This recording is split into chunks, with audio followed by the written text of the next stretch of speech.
Welcome back. TCSL ನಡೆದಿರುವಂಥ ಘಟನೆಯ ಬಗ್ಗೆ ನಾವು ಮಾತನಾಡ್ತಾ ಇದ್ವಿ. ನಾನು ಶ್ರೀಕಾಂತ್ ಶೆಟ್ಟಿ ಅವರನ್ನ ಕೇಳಬೇಕಾಗಿರುವಂಥ ವಿಚಾರ ಇದೆ. ಶ್ರೀಕಾಂತ್ ಶೆಟ್ಟಿ, ತಾವಾಗಲೇ ಒಂದು ಇಕೋಸಿಸ್ಟಮ್ ಬಗ್ಗೆ ಪ್ರಸ್ತಾಪ ಮಾಡಿದ್ರಿ. ಅದರ ಬಗ್ಗೆ ಇಲ್ಲಿ ಒಂದು ವಿಚಾರ ತಮ್ಮಲ್ಲಿ ಕೇಳೋದಕ್ಕಿದೆ. ಭಯೋತ್ಪಾದಕ ಸಿಕ್ಕಾಕೊಂಡ್ರೆ ಬಡತನದ ಕಾರಣಕ್ಕಾಗಿ ಭಯೋತ್ಪಾದನೆ ಅಂತ ಹೇಳೋದು, ಗಲಭೆ ಆದರೆ ಅಭದ್ರತೆಯ ಕಾರಣಕ್ಕಾಗಿ ಗಲಭೆ ಅನ್ನೋದು, ಲವ್ ಜಿಹಾದ್ನಂಥ ಕೇಸ್ಗಳು ಬಂದಾಗ ಇಲ್ಲ ಇದು ಪ್ರೊಪಗಂಡ ಅಂತ ಹೇಳೋದು.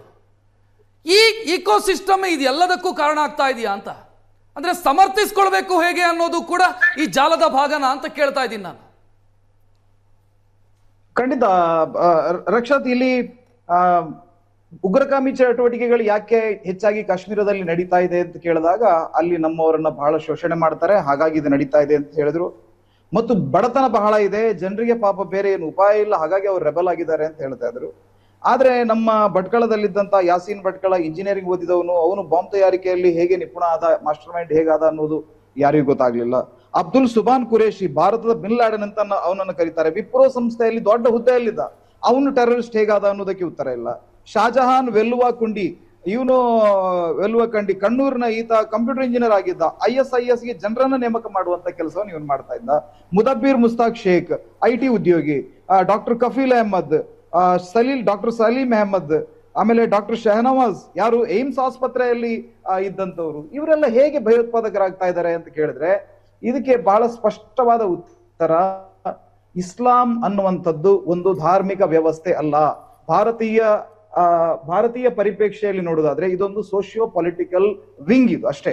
ಇದನ್ನ ನೀವು ಧರ್ಮ, ಆಧ್ಯಾತ್ಮ ಇದರ ಜೊತೆಗೆ ಸೇರಿಸಿ ಮಾತನಾಡಿದ್ರೆ ಈ ಗೊಂದಲಗಳಾಗುವುದು ಸಹಜ.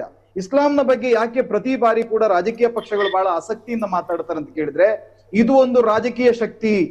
ಇದು ಇವತ್ತಲ್ಲ ನಾಳೆ ಇಡೀ ದೇಶ ಮಾತ್ರ ಅಲ್ಲ, ಇಡೀ ಜಗತ್ತಿನಾದ್ಯಂತ ಒಂದು ಉಮ್ಮತ್, ಅವರು ಏನೀಗ ಒಂದು ದಾರುಲ್ ಇಸ್ಲಾಂ ಅನ್ನುವಂತಹ ಕನಸನ್ನು ನೋಡಿದ್ದಾರೆ, ಅದಕ್ಕೆ ಬೇಕಾಗಿ ಎಲ್ಲಾ ಕಡೆಗಳಲ್ಲಿ ಕೆಲಸ ಮಾಡ್ತಾ ಇದ್ದಾರೆ. ಮೊನ್ನೆ ಈಗ ಜಾಂಗೂರ್ ಬಾಬಾ ಅಂತ ಒಬ್ಬನನ್ನು ಹಿಡಿದ್ರು, ಅವನು ಸೈಕಲ್ ಅಲ್ಲಿ ತಾಯಿತ ಮಾರ್ಕೊಂಡಿದ್ದವನು 100 ಕೋಟಿ ಸಾಮ್ರಾಜ್ಯ ಹೇಗ್ ಕಟ್ಟಿದ ಅನ್ನೋದ್ರ ಬಗ್ಗೆ ಈಗ ATS ನವರು, ಆಂಟಿ ಟೆರರಿಸ್ಟ್ ಸ್ಕ್ವಾಡ್ ನವರು ತನಿಖೆ ಮಾಡ್ತಾ ಇದ್ದಾರೆ.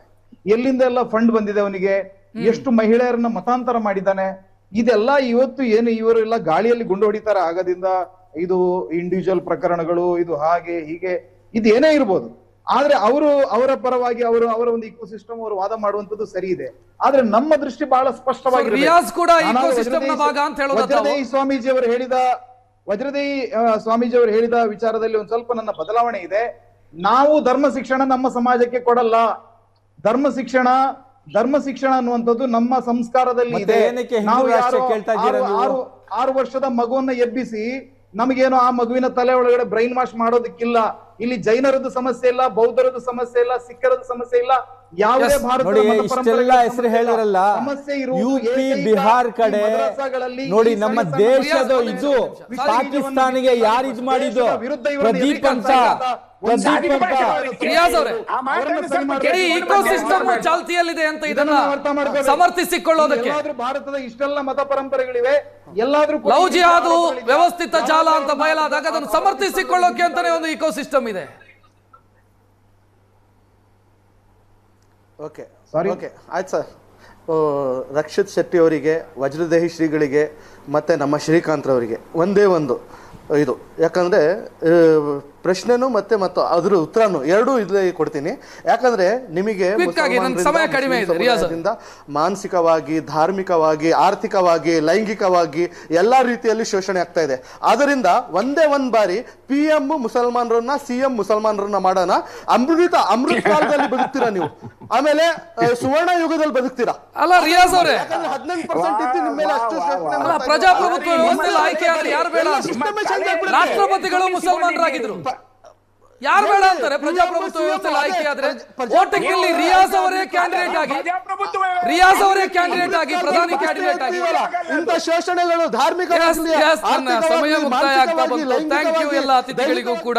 ಇದು ಇವತ್ತಿನ ಟ್ರೆಂಡಿಂಗ್ ಎಟ್ 10. ನೇರ ದಿಟ್ಟ ನಿರಂತರ ಸುದ್ದಿಗಾಗಿ ನೋಡ್ತಾ ಇರಿ ಏಷ್ಯಾನೆಟ್ ಸುವರ್ಣ ನ್ಯೂಸ್. ನಮಸ್ಕಾರ.